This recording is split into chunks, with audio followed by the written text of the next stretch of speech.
नमस्कार दोस्तों, आज हम राजस्व परिषद राजस्व संहिता की धारा 6 के तहत 2006 की धारा 10 पढ़ेंगे,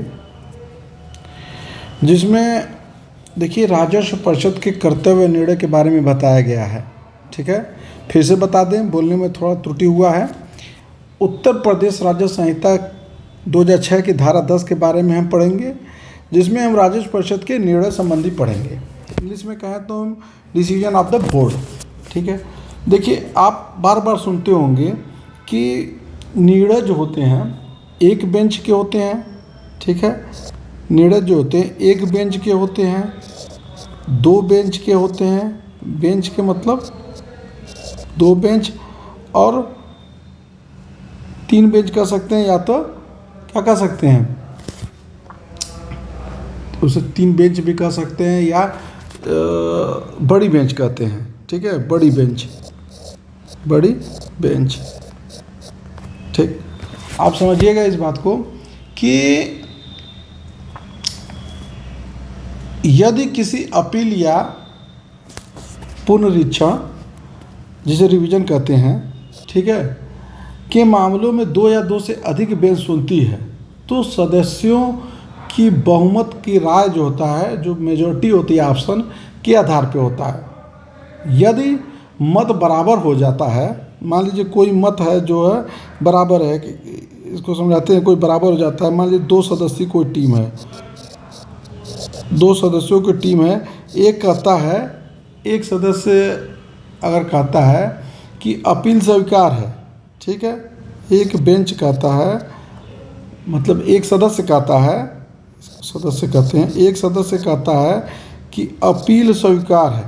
ठीक,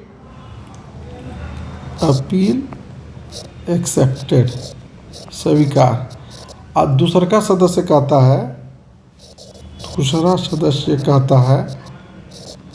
सदस्य ये कहता है कि अपील खारिज, अपील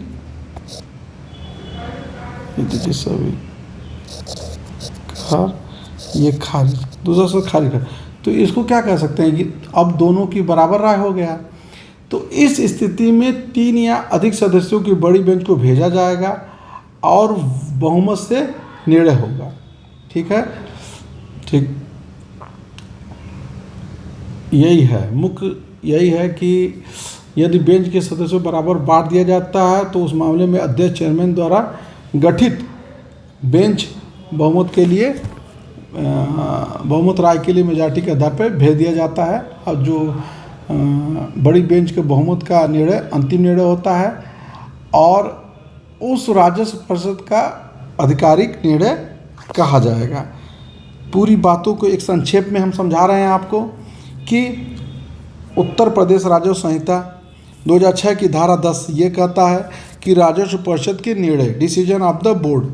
अब समझिएगा, डिसीजन ऑफ द बोर्ड माने इसमें होता है एक बेंच, दो बेंच या बड़ी बेंच, तीन बेंच भी कहता है। देखिए एक बेंच कोई निर्णय दे रहा है, दो बेंच की स्थिति में ये है कि दो सदस्यों की जो बेंच बना जाएगा, एक सदस्य ये कहता है कि कोई अपील जो है स्वीकार है, एक्सेप्टेड है, तो दूसरा सदस्य ये कहता है कि अपील जो है खारिज है। तो यहाँ पे स्थिति क्या हो गया, बराबर की, क्योंकि दो सदस्य में यही कह दिया गया। तो इस पर यह होता है कि परिषद के जो अध्यक्ष होते हैं, अध्यक्ष द्वारा गठित जो भी बेंच सदस्यों को बेंच को माने बड़ी बेंच को निर्णय दिया जाता है, बड़ी बेंच को भेजा जाता है, तो बड़ी बेंच के बहुमत के निर्णय के आधार पे इसका हो जाता है। अच्छा, सभी का निर्णय राजस्व परिषद का आधिकारिक निर्णय माना जाता है। तो इस तरह हम राजस्व परिषद धारा 10 समाप्त हुआ। धन्यवाद।